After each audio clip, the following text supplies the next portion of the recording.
Tunay na never say die ang Barangay Ginebra sa PBA Philippine Cup Semis. Napuwersa nila ang Game 7 matapos burahin ng malaking lamang sa San Miguel Beermen. Nasa frontline ng balitang yan si Ian Suyu.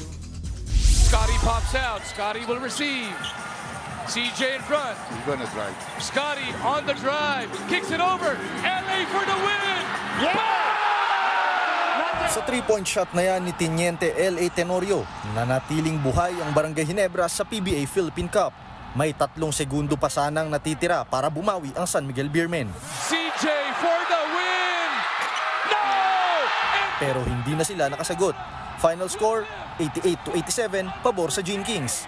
Bago niyan, kinailangan ng barangay na burahin ang 18 points na lamang ng SMB. Kaya pinakita nila ang never say die attitude para mapuwersa ang do or die Game 7. Miracles do happen, and we were grasping for straws out there all game long. As a leader of the team, I think for more than matagal na taon na, I really need to be, on point on everything that I have to do.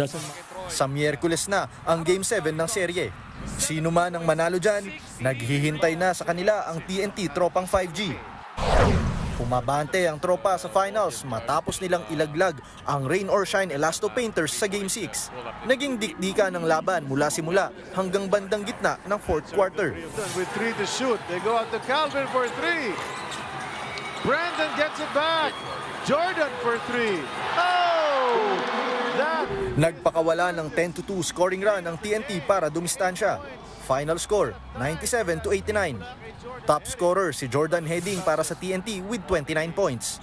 Target pa rin ng tropang 5G na makuha ang inaasam na Grand Slam. By just keeping our eyes on the prize, we said even with that bad start that all we wanted was to give ourselves a chance. Our objective after the 0-3 start was just to get to the playoffs. Nagbabalita mula sa frontline, Ian Suyu, News 5. Mga kapatid, Cheryl Cosing po. Maging maalam at may pakialam sa mga napapanahong issue at headlines. Mag-follow at mag-subscribe na sa social media pages ng News 5.